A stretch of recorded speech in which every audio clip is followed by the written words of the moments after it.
היי, אני אראה לכם בסרטון הזה שתי שיטות כדי לעשות דגל. אני לוקחת את הכלי של הטקסט, ובכלי של הטקסט אני כותבת את האות שאני רוצה. למשל לקחתי פה אות, הנה.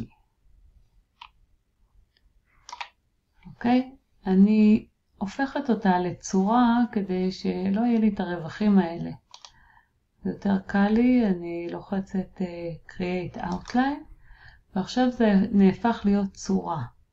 היא צורה רגילה, אם נעבור לכלי של הצמתים, אתם רואים שממש זה צורה, זה כבר לא אות. אוקיי? אז יש לי את הגימל הזאת, ואני הולכת לתפריט שנקרא Object, וכאן יש לי Object Repeat. ה-Repeat זה חוזר על עצמו. אני יכולה שיחזור על עצמו רדיאלי, כאילו בצורה כזאת. אני יכולה, Object Repeat, אני יכולה כגריד, כלומר בפסים, ואפשר במירו, כזה מירו. אני אראה לכם את ה-Repeat של הגריד, שאני אוהבת, ואפשר להיכנס בכל אחד מהרפיטים לאופשן. אני אוכל לשנות כאן את המרווחים. אני יכולה גם את המרווחים פה, או כאן. אתם לעשות איזה מרווח שאתם אוהבות. אני אעשה נגיד ככה, וניתן איזה, אוקיי, משהו כזה. אני יכולה לשנות כאן את הסגנון של הגריד. הוא יהיה בצורה כזאת, או בצורה כזאת, או בצורה כזאת, מה שנוח לכם.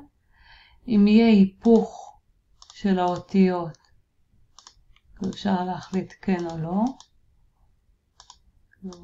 יכולים לראות. אם זה יהיה בצורה כזאת, נגיד אני אעשה ככה.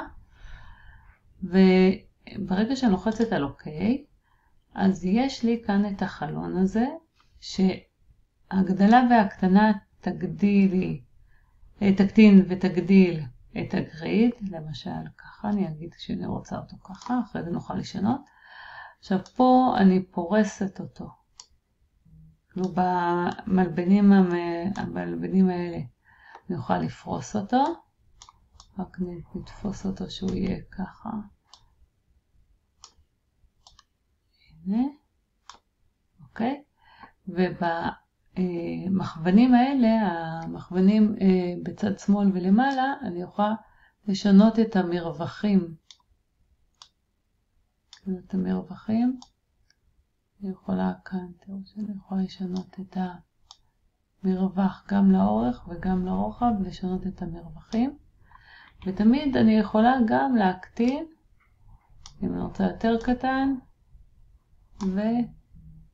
וככה לסדר לי איך שאני רוצה בקובץ שהוא קובץ פה עשיתי שהוא A4. אוקיי? עכשיו עוד דבר שאני יכולה לעשות, ואני אעשה את זה טיפה, יחזור קצת שהוא יהיה קצת יותר גדול, וחוזרת קצת אחורה. הנה, אני אעשה פה. אני יכולה ללחוץ פעמיים על הקובץ, והנה יש כאן את הקובץ המקורי, ואני יכולה טיפה לסובב אותו. אם אני רוצה לסובב אותו, סיבוב שאני רוצה, ואז אני אחזור חזרה, כלומר עכשיו אני כאן עבדתי על הצורה, אז אני יכולה ללחוץ פעמיים מחוץ לו, או גם אם לא לחצתי פעמיים, אני יכולה לחזור כאן בסמן למעלה בחץ חזרה למצב רגיל. אוקיי, ואז אני יכולה עוד פעם לשנות את הצפיפות, גם פה את הצפיפות, כמה שאני רוצה, ולהגדיל את האזור או להקטין את כל הגריד הזה ואז להגדיל את האזור, ואז יש לנו, זו צורה אחת של עבודה שככה אני יכולה ליצור דגם. היתרון שמאוד קל ליצור ככה את הדגם, החיסרון שאני לא יכולה לשנות את אחד האובייקטים, כלומר אני יכולה לשנות רק את המקור. אני לא יכולה לשנות נגיד את המקור הזה, אני יכולה נכנסת לווינדוס, אני אבחר את החלון של הצבעים, swatches.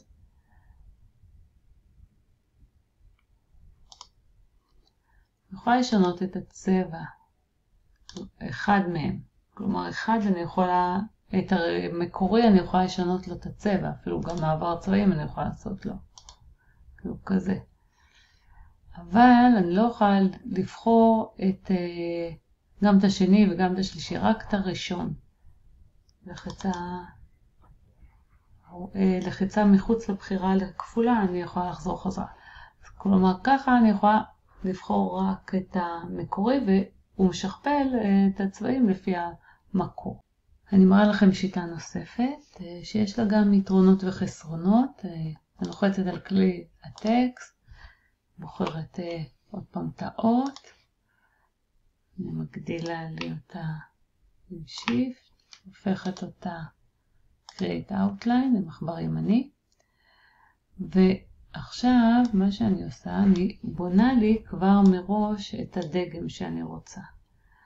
נגיד אני רוצה לעשות רביעייה מסוימת, נגיד נעשה משהו כזה. אוקיי. זה רביעייה, משהו רביעייה כזאת שאני יוצרת. אני יכולה להפוך או מה שאני רוצה, כל אחד מהם. אבל אני בוחרת אותם, הולכת ל-Object, Pattern ו-Make. אוקיי, הוא אומר לי שנוצר דגם חדש, אוקיי, אני נותנת לו שם, כאן בחלון שנפתח.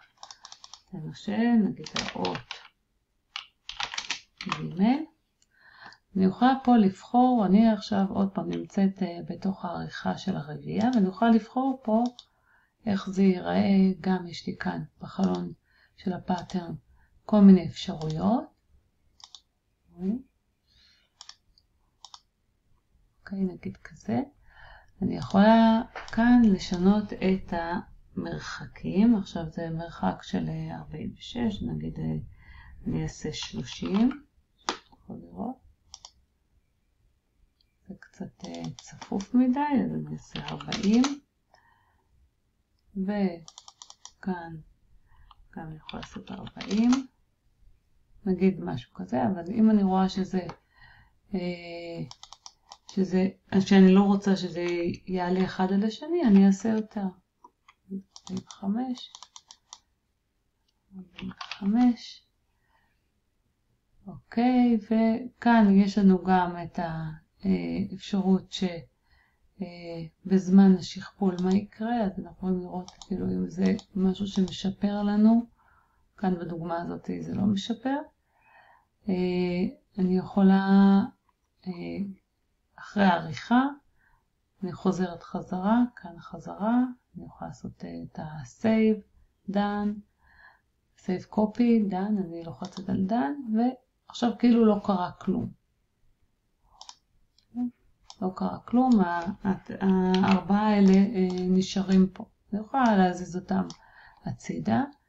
אני לוקחת איזשהו מרובע, מלבן, מה שאני רוצה, ואני רואה כאן בחלון הסוואטשז שנוצר לי דגם. הדגם ששמרתי אותו כהאות ג'. והנה, עכשיו אחרי שעשיתי את המלבן, אני יכולה כאן להיכנס ולהעביר את זה. אוקיי.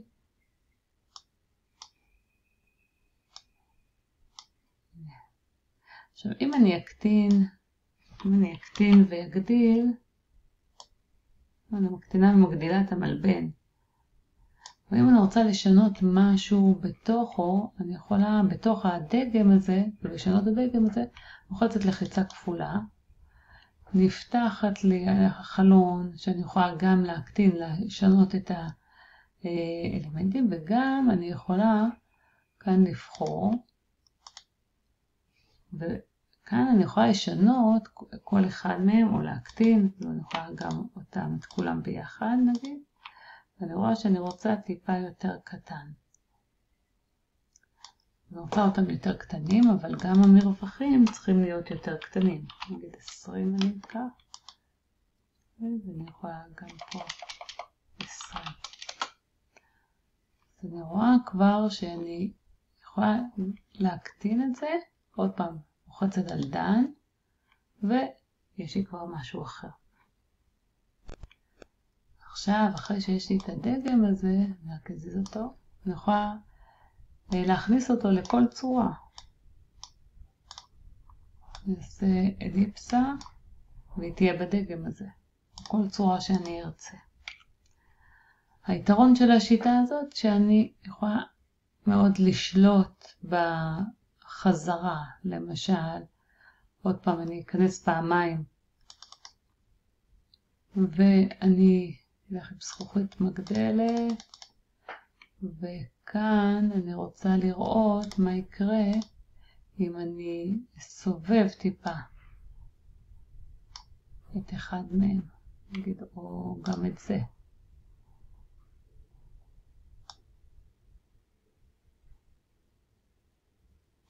או אזיז אותו. אז ככה יש לי קצת יותר שליטה על היצירה של הדגם. פה נגיד אני רוצה להזיז אותו טיפה, אז אני יכולה נעשה 18 כדי שהם יתקרבו, וכאן נעשה 22 נגיד. אבל אני יכולה גם להזיז אותו מחוץ למסגרת כדי שיהיה לי, הם ישתלבו בצורה טובה. אני כל פעם צריך להסתכל על מה יקרה בחזרות, כאילו כל בחיבורים שלהם בחזרות, אני מסתכלת איך זה משתלב אחד בשני, ואני יכולה ככה להגיע, כשאני רוצה להגיע למקום, נגיד, בגלל שהם באותו צורה, אז כאן יש לי איזה חיבור שהוא לא הכי טוב, אז אני יכולה פשוט לסובב אותו, ואז לראות, כדי שהם לא יראו כאן ממש באותו צורה, והרוחב אני אשנה. הנה, פה זה כבר משהו יותר טוב. כמו שאמרתי קודם, אני יכולה או ליצור דגם חדש ממה ששיניתי עכשיו, או ללחוץ דן, וזה יעדכן את הדגם הראשוני, שנקרא אות ג' לוחצת. עכשיו נסתכל עוד פעם, אם יש לי את הדגם. יש עוד שיטה להקטין את הדגם בלי להיכנס לדגם הראשוני, ויש איזה יתרון וחיסרון, אז תוכלו לראות אם זה יותר נוח לכם. אני בוחרת את כל המלבן, אני הולכת ל-Object Transform, Scale, וכאן, תראו שמסומן לי שאני יכולה לסמן שיקטין, שישנה גם את הדגם. ואז ברגע שאני לוחצת, לחץ עם Shift, הוא מקטין, ואז אני יכולה ללכת עוד פעם ל-Object Transform Scale, ולהוציא את ה-V. ועכשיו כשאני אגדיל את האובייקט, הוא לא ישנה את כל הדגם, הוא לא ישנה את הדגם בהקטנה והגדלה. ואז בצורה הזאת שאני לוחצת פעמיים, אני יכולה גם לעשות את הפעולה של ההקטנה של הדגם והגדלה. בהצלחה.